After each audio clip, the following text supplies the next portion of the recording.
The movie begins with a woman who is in labor. She gives birth to a healthy baby. As the baby is born, a man with a gun comes running, telling the lady holding the baby to hurry up, as they are waiting. The woman quickly wraps the baby in a cloth and gives it to the men. The mother of the poor abducted baby is terrified, looking at the happenings before her. She screams and cries for her baby, but the women hold her down. The scene cuts to a strange place, where a lot of the old women are sitting and chanting in a strange language. In front of them, there is a baby cot with a newborn baby inside. Suddenly, one of the women brings a little boy who is chained up, and makes him pour blood in the bowl before them. Moments later, the cot starts to move violently and then is sucked back into the darkness behind it. Suddenly, a huge demonic voice booms all around them, and the terrified women scream. Back to the present, we see Dialek sleeping peacefully with her husband Omar. Suddenly, she wakes up to a strange noise. The scared woman tries to wake up her husband, but he goes back to sleep, so she gets up to go and investigate the noise. She follows the noise to a room, but finds nothing there. The next morning, her husband sees the woman looking extremely tired, but she brushes off his worries, telling him that she just has a headache. When her husband goes to work, she tries to busy herself with house chores. Suddenly, she hears something fall and is startled. She follows the noise to find a bottle of milk broken down on the kitchen floor. The woman brushes it off and comes back to take a nap in the living room. While she is sleeping, suddenly she hears strange banging and breaking noises. The woman quickly gets up and follows the noise once more. This time, she finds her kitchen in a terrifying mess. Dialek is terrified. She sees strange paw marks on the floor. Suddenly, she hears knocking and quickly follows it outside to find her friend Seta standing there. The other woman looks at her terrified state and tries to calm her down. Together, they investigate the mess, and her friend concludes that it must be a dog. Dialek gets extremely annoyed and shouts at her. She takes out all her frustrations on the poor woman. Afterwards, they clean the kitchen and go out to get some fresh air. Omar comes back home to find his wife fast asleep. He turns on the TV and watches a video about a certain evil eye. While he is immersed in the video, his wife comes to sit beside him. They get into a fight, and Dialek orders him to install CCTV at home. While Dialek and Omar are sleeping, they hear weird noises all around the house, which makes Dialek gasp awake. She follows the noise to a strange room, where she sees the number 7730 scribbled over a mirror. The woman feels a strange presence behind her. She follows the presence towards a cupboard and gets attacked by a supernatural creature. In the next scene, we see a possessed Dialek standing over her husband's sleeping form, where she violently attacks her husband with a dagger. She takes the bloody dagger and goes into another room, where there is a corpse lying there, surrounded by veiled women. There she starts seeing strange scary visions, and some sudden chants about a jinn of Harris. The scared woman gasps awake, with blood trailing down her nose. Turns out it was all a nightmare. Her husband, startled, wakes up too. As he tries to calm the woman, she gets up and quickly goes to the haunted room she saw in her dreams. As the woman is going around manically, her husband comes and tries to comfort her. He tells her that everything she saw was just a dream, and that there is nothing in the house. Then the man asks to interpret her dream, and they joke around, having an intimate moment together. The next morning, Omar installs cameras all around the house. He checks them and then heads out after taking the car key. Dialek is left all alone. Suddenly, she hears a strange noise, and we see the cameras malfunctioning in the background. Omar calls out to her right that moment, and the woman leaves the house shortly after. The couple has come to celebrate Dialek's birthday. They arrive at a club where they meet their friend Seta and her boyfriend Haroon. They have fun for a while, and we see Seta strangely getting jealous when Omar and Dialek get a little intimate. When they come back to rest at Haroon's place, he asks Dialek about her dream. She tells him, and they talk about the jinn of Harris. The man tells her that Harris is the ancient name of Satan while he was still a jinn. The man tells her about how the talismans and symbols employed to repel evil eyes are in fact connected to that very evil eye. It looks as if the man is into magic, since he knows so much. After talking for a while, Haroon takes out a stone. He calls it a coral stone and claims that it can figure out if a person is possessed by a jinn. They decide to test it on Dialek and prepare for the strange ritual. They quickly turn off the lights. Haroon asks Dialek to shut her eyes and look through the eye of her palm. The woman finds herself in a dark room after she closes her eyes. There, she hears strange sounds. Suddenly, an eye appears on her hand, and she sees a jinn standing near her. The jinn grabs the eye from her, and in the background, someone shouts that if she ever comes back, she should be ready to perish. The woman again sees the number 7730 with an inverted cross, and screams awake from the strange encounter. After the ritual is completed, a terrified Dialek sits on the sofa. Everyone turns to Haroon for an explanation, but the man looks lost himself. He then tells them that a woman named Bilkis gave him the stone when he consulted her about Dialek's dream, and she asked him to call her once the ritual is completed. He portrays her as a very knowledgeable person and she might have some explanation for them. They call the woman, and Haroon asks about the dream that he told her. He then tells her that they did the ritual, and Dialek saw something. The woman contemplates for a while, and then asks him to visit her on Wednesday. That night, Dialek stands before a mirror and talks to no one in particular. She urges the jinn to come forward and face her, when suddenly her husband appears behind her in the mirror and she laughs. The couple then jokes around and laughs happily. Meanwhile, the cameras all around the house keep malfunctioning.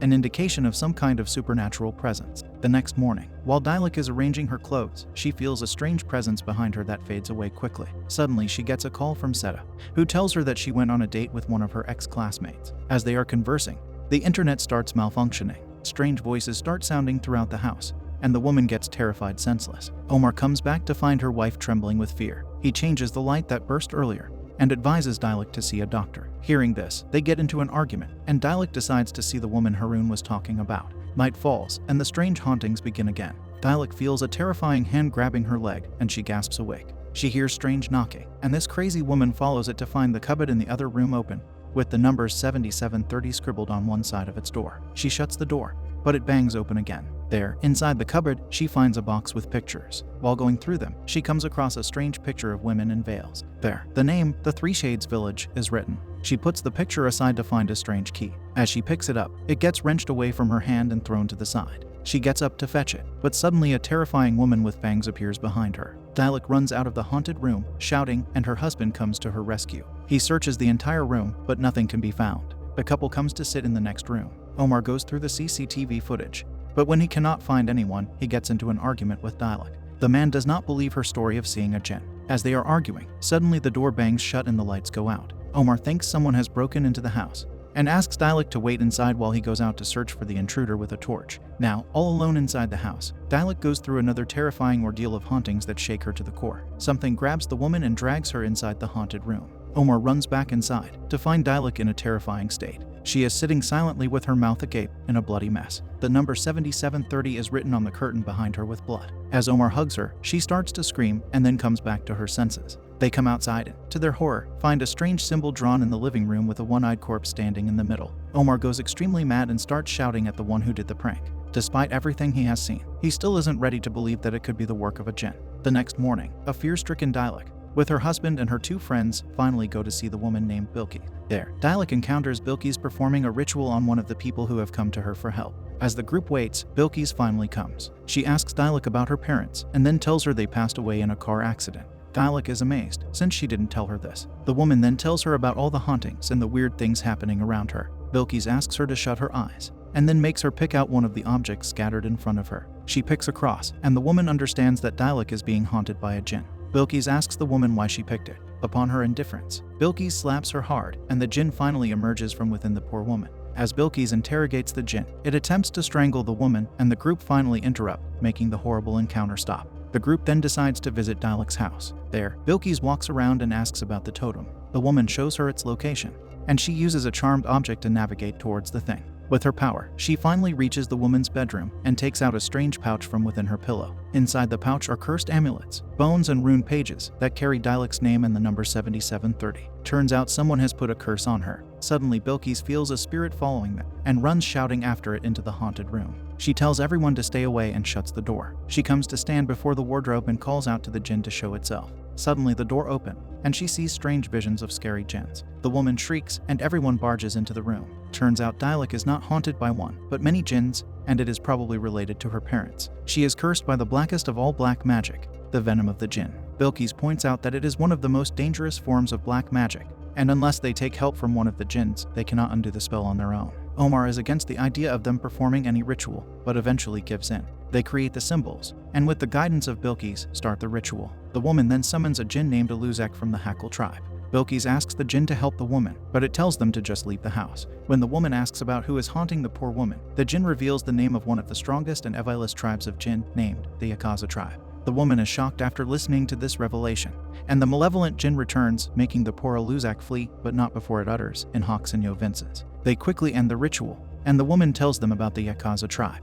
She mentions the viciousness of the tribe, and how only Prophet Solomon was the one who could control them. The conversation proceeds, and the terrified Dialek asks about the Latin term written on the paper. Bilkis does not know what it means, but Haroon interrupts them. Turns out he knows someone who might know, so he makes a call. He comes back with a few pictures on his tablet. Turns out the phrase means that if they decode a certain code, they will be victorious. Everyone looks lost, but suddenly Dilek's eyes land on the number 7730. She points it out and Bilkis agrees. In short, someone has cast a spell on Dilek and sent the Akaza jinns to haunt her, who have settled in her house. Now, if she wants to escape their clutches, she must decode the number that she sees everywhere. Bilkis puts forth an idea of Dilek going to the Akaza realm to find out about the secret of the number 7730. Suddenly, Dilek cries out in pain. Strange marks appear on her back. The jinns are getting stronger every second, so they must act fast. They quickly get up to perform the ritual, and Dilek finally crosses over into the Akaza realm. She sees pitch black darkness and feels as if someone is watching her. Suddenly, the jinn shouts that lest she wants to perish, she shouldn't step into the realm.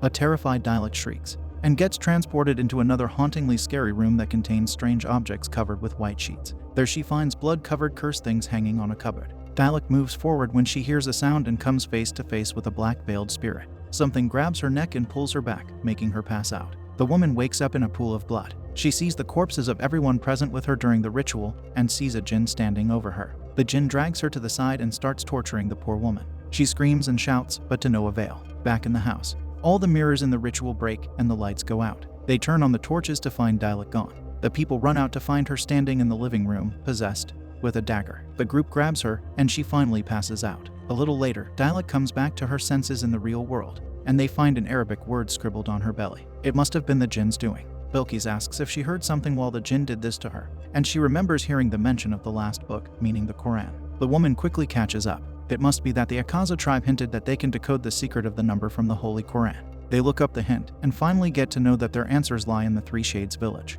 Bilkis tells Dilek that she needs to go to the village immediately. Hearing this, Omar gets angry and starts arguing with them. He shouts at Harun, making him leave, followed by Bilkis and Dilek, who tells Omar to do whatever he pleases while she goes to the village. Seta is the last one to leave, and Omar is left all alone. As dawn breaks, Dilek and Harun set off on their journey, while Seta stays back, saying that she will go and meet up with Omar and they will meet the two in the village. The two go through old abandoned roads and come up to an isolated house. They slowly enter the house to find a man who tells them that the village they are looking for no longer exists. It got flooded and nobody is there anymore. The only person who is there is a crazy man whom the locals call Shackle. The people are afraid of him, as he shackles himself every night and talks to the jinns. The man advises them against meeting him, but Harun pleads with him to let them meet the man. The man exclaims that he would never go near the damned man, but he points them towards the place where he resides. The duo finally arrives at the place. They enter the house and call out to the crazy man named Yasin. After searching for a while, Dilek finds the man shackled and hitting himself near a wall. They approach the man, who tells them to go away as they reek of blood. He sounds strange and is talking with the jinns as they speak. Harun tries to trick the man into helping them, but as soon as the man hears the name of the village, he goes rabid. Seeing this, poor Dilek gets scared and runs to stand beside Harun. As Yasin is busy murmuring to the jinn, Dilek slowly utters the name of the Akaza tribe. Hearing this, Yasin stops and calls her to come near him. He grabs her hand and sees the vision of the pregnant lady at the beginning. Turns out that she is the soul-devouring child. When he sees her lost expression, the man asks them to follow him. Back at home, in a shocking turn of events, we see Seta and Omar having an affair. As they talk, it is clear that they have been having the affair for quite some time now. Back at the village, there's no service, and poor ignorant Dilek worries about her cheating husband. They finally reach the place with Yasin and enter a basement. The trio navigates the tunnels to come across a place laden with the graves of their. Yasin reveals the truth about this secret village. It turns out that the people of the village employed black magic and sorcery to transfer fatal illnesses from one child to another. People from all over the world came to get their children cured through this dark magic. They gave money to get their children healthy lives. The fatal illnesses were transferred to another baby who was recently born, and the baby was then to the jinns. The man knows all this because he was the child who was tortured to summon these jinns. Dilek was found to have a fatal illness 41 days after she was born, and her parents heard about the village, thus they brought her in and cured her. Now someone, having ill intentions towards the woman, has told the Akaza jinns about her, and they are here to take back what they gave to her. Yasin decides to help the poor woman because it isn't her fault, and she deserves to be saved. They find the grave that belongs to the baby that was Dilek's life and start to dig it up. If they take its remains and bury it in a proper grave, Dilek will be saved. Back at home, Omar gets possessed by a jinn and starts acting strange. On the other side, in the tunnel, the trio finally take out the box. Yasin opens it, and they feel something strange in the background. The jinns have finally left the poor woman. Yasin tells her that now she is saved, and the jinns won't bother her anymore. Now, they only need to bury the. As he speaks, he is suddenly attacked by Harun, who takes the poor man's life in cold blood. A terrified Dilek runs for her life. As she runs out, she comes across Bilkis, who grabs the woman. Back at home, a possessed Omar attacks Seta. Meanwhile, Dialek is captured by Bilkis and Haroun, who seem to have worked together from the start. As Dialek comes to her senses, the woman approaches her and tells her why she did all this. As it turns out, the baby who was for Dialek's life was none other than Bilkis' child. She bore the pain of losing her baby for 30 years, while Dialek lived happily just because she had rich parents. The poor Dialek cries, saying it wasn't her choice. She was just a baby, but the older woman is set on taking revenge. She reveals that since her parents are connected to her even after their passing, they will feel every bit of pain that she is going to inflict upon her. The poor Dialek shouts for help, but Bilkis shuts her up. She asks God to help her, but the woman tells her that it's all in vain. Bilkis left the path of the one God the day her husband was slaughtered, and her child in cold blood. If God didn't help her back then, he surely won't help Dialek now. Bilkis asks Haroun if everything is ready. The man comes in, calling her mother, and revealing that everything is ready. Turns out he is her son. Poor Dialek shouts for help, while Bilkis stands over her trembling frame, menacingly laughing in victory. Back at home, Omar binds Seta in ropes and covers her head with plastic. The woman shouts for him to spare her, but the possessed man will not listen. He sits there silently watching as the poor woman succumbs to her brutal demise. Meanwhile, held captive at the horrifying small cottage, Dialek is being subjected to another horrible ritual. Haroun comes in with strange liquid-filled jars, and Dialek pleads for mercy. Upon his indifference, Dialek shouts Omar's name in helplessness. Haroun laughs and reveals how Seta and her husband Omar are having an affair, and then plunges an injection of the strange liquid into the poor woman. As Dialek is slowly losing consciousness, Haroun reveals that they searched for her, and when they found her, he looked for any weaknesses so they could get close to her. He ultimately found out that her husband is having an affair, and approached Seta on purpose. The ignorant woman, who used a love charm to compel Omar into having an affair with her, took it as an advantage for herself and got together with Haroun so as to keep Dialek away from sniffing on their affair. Dialek gets heartbroken after hearing all this, and asks why didn't he just get rid of her when he knew of her life. The man reveals that since they needed the remains of his sibling, they played the long game. The injection starts having its effects, and the woman passes out. They take the woman to another room and tell her not to worry about Omar since they have prepared a gift for him too. Turns out the paintings that were hanging in the haunted room of their house were gifted by Haroun, and they possess a spell that induces mania. Back at home, Omar stands over Seta's corpse, looking at the strange painting. He gets immersed in them, and finally uses the dagger in his hand to take his. Back in the village, Bilkis rubs blood on poor Dialek's face, and starts chanting some evil satanic verses. The room turns pitch black. The old woman takes out all her life's agony and curses the woman, then leaves with her son after closing the door. Dialek screams in terror as strange claws emerge from all around, grabbing her. Suddenly she disappears, along with the evil hands. The jinns must have taken the poor woman along with them. The movie ends with the disputed news of Bilkis and Haroun's demise. Some believe they did not pass away, while some do. Omar and Seta were found lifeless, while Dialek was found in a comatose state on a roadside. She was brought in for treatment, and she responded well to it.